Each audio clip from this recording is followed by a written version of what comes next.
में आप लोग का स्वागत है। हम लोग बायोलॉजी की स्टडी कर रहे हैं, जिसमें कि हम लोग क्लास 12 के 7वें चैप्टर इवोल्यूशन की बात कर रहे हैं। इवोल्यूशन में हम लोगों ने कई सारे टॉपिक्स को देखा था।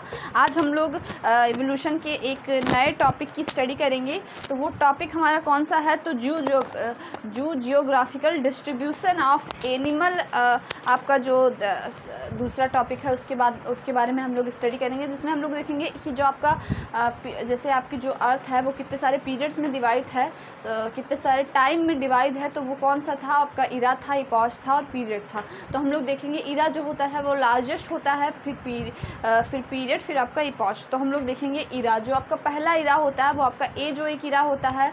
एजोइक यानी जिसमें कि हम लोगों ने पिछले लेक्चर में देखा था कि जो आपके जोन्स होते हैं यानी जो एनिमल्स होते हैं वो इस इरा में एब्सेंट होते हैं। फिर आपके प्रोटीरोजोइक जो इरा होता है, इसमें जो आपके एनिमल होते हैं वो कुछ जैसे आपकी एल्गी, मोलास्का, जेलीफिश वगैरह पाई जाती हैं। लेकिन इनमें क्या होता है, जो फॉसिल रिकॉर्ड होता है आपके एजोइक इरा में वो एब्सेंट होता है। और ये कब से कब तक स्टार्ट हुआ? तो आपका जो है 3600 मिलियन ईयर एगो से आपका जो 2000 मिलियन ईयर एगो तक ये आपका आर्कियोजोइक इरा चला। इसमें आपकी आर्कियोबैक्टीरिया थे, लेकिन फॉसिल इसमें एब्सेंट था। जो इसमें रॉक थी वो इग्नियस रॉक थी। जो इस इरा में रॉक पाई जाती थी वो कौन सी रॉक थी? तो वो आपकी इग्नियस रॉक थी। फिर आपका आता है प्रोटीरोजोइक इरा। ये आपका 1600 मिलियन से 1000 मिलियन ईयर एगो तक चला। इसमें भी आपके जो फॉसिल रिकॉर्ड थे वो एब्सेंट थे। जो आपकी रॉक थी उसमें इग्नियस रॉक थी। फिर पैलियोजोइक इरा आता है। पैलियोजोइक इरा को हम लोग कई सारे पीरियड्स में डिवाइड करते हैं। तो कितने सारे पीरियड्स हैं पैलियोजोइक इरा में? जो पहला पीरियड है वो आपका कैम्ब्रियन पीरियड है। फिर आपका ओडोविशियन, सिल्यूरियन, डेवोनियन और आपका मिसिसिपियन, पेंसिल्वेनियन और परमिलियन। आपका इतने जो आपका पैलियोजोइक इरा है वो इतने सारे पीरियड्स में डिवाइड है। तो हम लोग देखेंगे कि आपका जो पैलियोजोइक इरा है वो आपका कितने सारे पीरियड्स में डिवाइड है। तो देखेंगे हम लोग कि जो आपका इरा है वो कितने पीरियड में डिवाइड है। तो पहला पीरियड आपका कौन सा हुआ?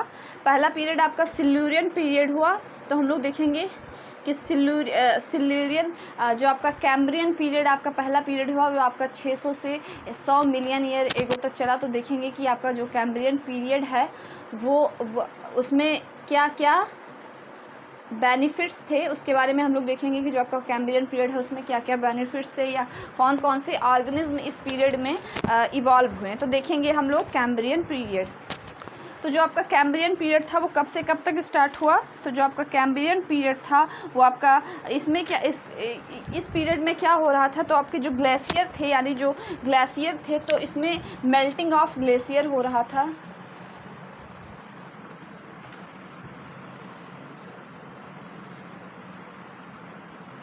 जो आपका ग्लेशियर था, ग्लेशियर की मेल्टिंग हो रही थी। जो इन्वायरमेंट था वो आपका वार्म था। जो आपका उस समय का जो इन्वायरमेंट था वो आपका वार्म था। इसमें आपके मैराइन एल्गी थे। जो आपकी मैराइन एल्गीज थी वो आपकी इवॉल्व थी इस इरा में। जो आपके वर्टिब्रेट्स थे वो कुछ थे। इस इरा में आपके वर्टिब्रेट्स भी पाए जाते थे। और ये कैम्ब्रियन पीरियड में आपके प्रोटोजोआ से इकाइनोडर्मेटा तक,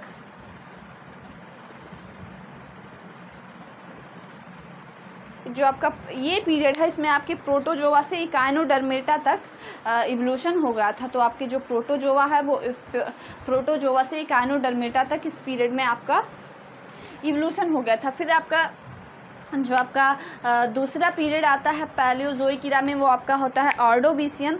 तो ऑर्डोविशियन इरा में यूनिफॉर्मली वार्म था। इसमें भी वार्म कंडीशन थी। तो ये पहले लिख लीजिए कि इसका जो मेन पॉइंट है वो क्या है। तो इससे मेल्टिंग ऑफ ग्लेशियर हो रहा था। तो मेल्टिंग ऑफ ग्लेशियर, जब ग्लेशियर पिघलेगा तो उससे जो सी लेवल होगा वो क्या होगा? तो वो इंक्रीज़ होगा। जो आपका समुद्र का पानी होगा वो क्या होगा? तो इंक्रीज़ होगा। यानी जो समुद्री पानी है वो इंक्रीज़ होगा, क्योंकि मेल्टिंग ऑफ ग्लेशियर हो रही है। जो ग्लेशियर है, जो बर्फ़ है पहाड़ों पे जमी है वो पिघल रही है। जब बर्फ़ पिघल रही है तो बर्फ़ पिघलेगी क्यों? जब आपका इन्वायरमेंट वार्म होगा, जब आपका जो इन्वायरमेंट होगा वो गर्म होगा तो जो बर्फ़ होंगी पहाड़ों पे वो पिघलेंगी। और इससे आपका सी लेवल बढ़ेगा। तो जो सी लेवल बढ़ेगा तो एल्गीज भी बढ़ेंगी। तो ऐसा क्वेश्चन आता है कि आपके कैम्ब्रियन पीरियड की कुछ विशेषताएं बताइए। तो बस आप एक पॉइंट याद रखिएगा कि इसमें क्या हो रहा था, इसका इन्वायरमेंट जो आपका एटमॉस्फेयर था वो वार्म था। तो जब एटमॉस्फेयर वार्म होगा तो क्या होगा, जब आपका एटमॉस्फेयर वार्म होगा तो जो पहाड़ों पर बर्फ़ जमी होंगी वो पिघलेंगी। जब बर्फ़ पिघलेंगी तो इससे क्या होगा, सी लेवल इंक्रीज़ करेगा। जब सी लेवल बढ़ेगा तो उसमें क्या होंगे, तो जो सी में रहने वाले एनिमल होंगे वो इंक्रीज़ करेंगे जब सी लेवल बढ़ेगा।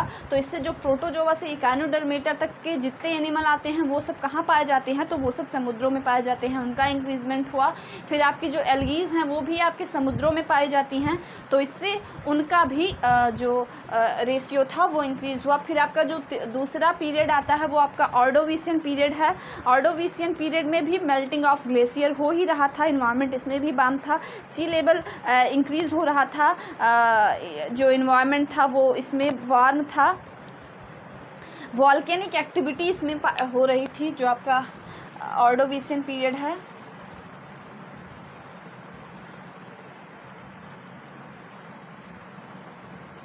जो आपकी वॉल्केनिक एक्टिविटी हैं वो अबेंडेंट थी, यानी जो वॉल्केनिक एक्टिविटी थी वो अबेंडेंट थी। इसमें एक जो जॉलेस फिश, इसमें जॉलेस इस पीरियड में आपकी जॉलेस फिशेस पाई जाती थी। तो ये एक इसका मेन कैरेक्टर है कि इस पीरियड की जो फिशेस थी वो कैसी थी, तो वो जॉलेस फिशेस थी। फिर इसको जायंट ऑफ मोलस भी कहा जाता है इस पीरियड को, क्योंकि इसमें जो मोलस्का और इकाइनोडर्मेटा थे, यानी जो मोलस्का फाइलम और इकाइनोडर्मेटा था वो आपका चर्म पे था। सबसे ज़्यादा जो एनिमल पाए जाते थे वो किस फाइलम के पाए जाते थे, तो वो पाए जाते थे मोलस्का और इकाइनोडर्मेटा। जैसे अभी प्रेजेंट टाइम में मैमल्स जो हैं वो चर्म पे पाए जा रहे हैं, वैसे पहले क्या थे, तो पहले जो आपके मोलस्का थे, जितने इकाइनोडर्मेटा थे, वो सारे चर्म पे पाए जा रहे थे। तो ये आपका ऑर्डोविशियन पीरियड हो गया, इसकी कुछ विशेषताएँ हो गई। तो इसमें जो एल्गी वगैरह थी ही, तो इससे कुछ ज़्यादा इवॉल्व था। इसमें जो मोलस्का इकाइनोडर्मेटा तक वहाँ पे इवोल्यूशन हो गया था, तो इसमें जो मोलस्का थे वो काफ़ी ज़्यादा इवॉल्व। फिर दूसरा पीरियड आता है आपका सिल्यूरियन पीरियड। इसमें जो माइल्ट थी, यानी जो बर्फ़ थी वो लगातार पिघल रही थी, जिससे सी लेवल आपका लगातार इंक्रीज़ हो रहा था, तो सिल्यूरियन पीरियड में क्या हो रहा था, आपका सी लेवल लगातार इंक्रीज़ हो रहा था। जो आपकी इन्वायरमेंट थी वो वार्म थी, यानी जो आपका इन्वायरमेंट था वो गर्म था, जिससे जो सी लेवल यानी जो वॉल्केनिक एक्टिविटी इसमें भी हो रही थी। तो हम लोग देखेंगे सिल्यूरियन पीरियड की कुछ विशेषताएं देखते हैं। तो इसमें जो आर्थ्रोपोड थे, bearing of first land animal जो इवॉल्व हुआ वो इसी पीरियड में इवॉल्व हुआ। जो आपका पहला धरती पे रहने वाला वो कब से कब तक है, तो आपका 425 मिलियन ईयर से आपका 25 मिलियन ईयर एगो तक ये पीरियड चलता है। इसमें जो क्लाइमेट है वो आपका माइल्ड है। Fish and first land plant इसमें अपेयर हुआ है। आपका फर्स्ट लैंड प्लांट है वो अपेयर हुआ है इसमें। जो आपका ब्रीडिंग एनिमल है वो आपके अपेयर हुए हैं। स्कॉर्पियन इस इरा में आपके अपेयर हुए हैं। आर्थ्रोपोड्स अपेयर हुए हैं। मेलिपीड्स और विंगलेस इंसेक्ट भी जो ये आपका पीरियड है इसमें अपेयर हुए हैं। जो बोनी फिश हैं ये इस पीरियड में अपेयर हुई हैं। तो ये इस पीरियड के कुछ खास पॉइंट्स हैं जो कि लिखा है। फिर आपका डेवोनियन पीरियड आता है। ये याद रखिएगा कि जो आपका डेवोनियन पीरियड है उसको क्या बोलते हैं, तो उसको हम लोग बोलते हैं age of fishes. Devonian period is known as age of fishes. ये कब से कब तक है, तो ये आपका 405 मिलियन ईयर एगो से आपका 60 मिलियन ईयर एगो तक है। निकालते कैसे हैं ये आपने देखा होगा। जैसे इसमें 425 है, 25 माइनस ये तो कितना आ गया आपका 405 आ गया। तो यही 405 से स्टार्ट होगा, फिर जब तक चलेगा तो 60 साल तक ये चला तो 60 साल तक रहेगा।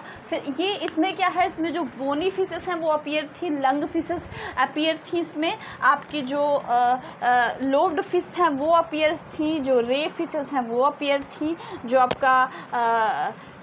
आपका सिफेलोपोडिया है वो अपीयर था। तो इस इरा के कुछ खास पॉइंट्स हैं। फिर हम लोग आते हैं जो आपका मिसिसिपियन इरा है, इसको क्या बोलते हैं, it is known as age of reptile. ये याद रखिएगा, जो डेवोनियन पीरियड है उसको क्या बोलते हैं, उसको हम लोग बोलते हैं एज ऑफ फिशेस। और फिर जो आपका मिसिसिपियन है उसको एज ऑफ रेप्टाइल। फिर पेंसिल्वेनियन को हम लोग क्या बोलते हैं, एज ऑफ इंसेक्ट। तो इसमें क्या था, जो ये पीरियड था इसमें आपकी जो मिसिसिपियन पीरियड था, फर्स्ट जो इसमें रेप्टाइल्स वहाँ पे आपके इवॉल्व हो गए थे, रेप्टाइल्स इसमें चर्म पे आ गए।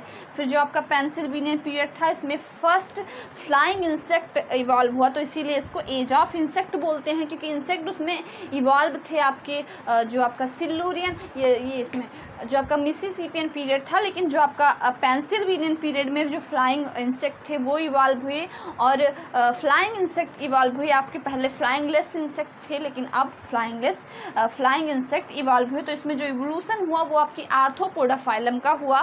फिर आते हैं हम लोग पेरिमीलियन पीरियड में, इसमें क्या हुआ, अर्थ धीरे धीरे ठंडी होना स्टार्ट हुई, तो इसको हम लोग बोलते हैं stem of reptile. It is known as stem of reptile, क्योंकि जो रेप्टाइल का इवोल्यूशन हुआ, यानी जो रेप्टाइल्स थे, एज ऑफ रेप्टाइल, तो मिसिसिपियन पीरियड को बोलते हैं। लेकिन ये याद रखिएगा कि स्टेम ऑफ रेप्टाइल किसको बोलते हैं, तो पेरिमिलियन पीरियड को हम लोग स्टेम ऑफ रेप्टाइल बोलते हैं। फिर हम लोग आते हैं जो आपका मीसोजोइक इरा है, मीसोजोइक इरा को हम लोग बोलते हैं एसेंट एम्फीबिया। जो मीसोजोइक इरा में उसमें एसेंट जो अभी के एम्फीबिया हैं वो डिसअपियर हुए। फिर ये इरा कब से चला, तो 230 से 500 million 5 million 50 million year ago तक चला। ये किसमें डिवाइड है, तो ये आपका ट्राइएसिक, जूरेसिक और क्रिटियसिस में डिवाइड है। तो इसमें जो ट्राइएसिक है ये काफ़ी ज़्यादा इंपॉर्टेंट पीरियड है, इसको एज ऑफ रेप्टाइल बोलते हैं।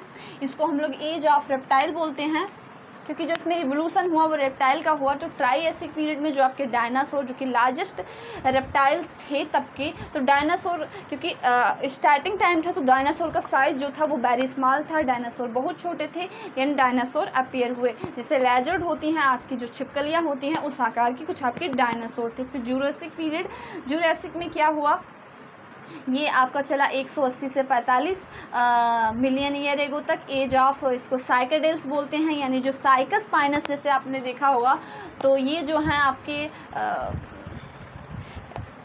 टेरिडोफाइटा फाइलम के प्लांट्स हैं। तो इनका इवोल्यूशन हुआ, जैसे उस प्लांट में भी इवोल्यूशन हो रहा था, एनिमल में भी इवोल्यूशन हो रहा था। तो प्लांट में आपका जो आपके साइकेडेल्स थे, यानी जो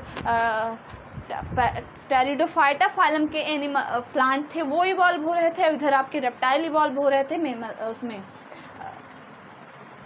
एनिमल्स में। तो ये दोनों साथ में चल रहे थे, तो इसीलिए जूरासिक को हम लोग age of psychedelics, age of reptiles भी बोलते हैं। इसमें फर्स्ट जो आपका एंसिस्टर ऑफ बर्ड इवॉल्व हुई, जो आपकी जिसको आर्कियोप्टेरिस बोलते हैं, ये आपकी जो आपकी रेप्टाइल और बर्ड के कनेक्टिंग लिंक भी बोलते हैं। यानी जो आपकी इस जो आर्कियोप्टेरिस बर्ड होती है उसके जो आपके उसका माउथ होता है उसमें टीथ पाया जाता है, तो इसीलिए इसको फर्स्ट एंसिस्टर ऑफ बर्ड बोलते हैं, क्योंकि ये उड़ सकती है। चिड़िया के सारे कैरेक्टर्स पाए जाते हैं, लेकिन जो रेप्टाइल्स के कैरेक्टर हैं वो उसकी चोंच होती है, उसके माउथ में आपकी टीथ पाया जाता है, लेकिन बर्ड्स के माउथ में टीथ नहीं पाई जाती हैं। कुछ प्लेट्स पाई जाती हैं जिससे उनका मैस्टिकेशन होता है, लेकिन आर्कियोप्टेरिस में आपके टीथ पाया जाता है। तो ये इवॉल्व हुआ। फिर आपका क्रिटेशियस पीरियड आया, ये आपका 135 से 72 मिलियन ईयर एगो तक चला। इसमें क्या हुआ, जो फ्लावरिंग प्लांट थे वो इवॉल्व हुए, यानी इस इरा में आपके जो फ्लावरिंग प्लांट थे उनका इवोल्यूशन हुआ। तो इसमें आपके किसका इवोल्यूशन हुआ, जो आपका ये पीरियड था इसमें आपके फ्लावरिंग प्लांट का इवोल्यूशन हुआ।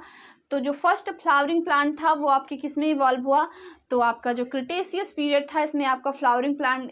फिर जो डायनासोर वो रीचेज एज पिक थे, जो डायनासोर थे उनका जो वो एकदम पिक पे थे, उनका जो इवोल्यूशन था वो बहुत ज़्यादा था, साइज जो उनका लार्ज होता जा रहा था। फिर यूथेरियन मैमल्स की उत्पत्ति हुई, जो आपकी यूथेरियन से मार्सुपियल वगैरह की इसी पीरियड में, यानी क्रिटेशियस पीरियड में आपकी जो मार्सुपिया थे, मार्सुपिया जिसको हम लोग जिसमें कि आपके मैमल्स पाए जाते थे, तो उनका इवोल्यूशन हुआ। फिर सीनोजोइक इरा जो आपका लास्ट इरा है, सीनोजोइक इरा जिसको एज ऑफ मैमल्स बोलते हैं, तो सीनोजोइक इरा आपका 63 मिलियन ईयर एगो से स्टार्ट हुआ और अब तक चल रहा है आपका सीनोजोइक इरा।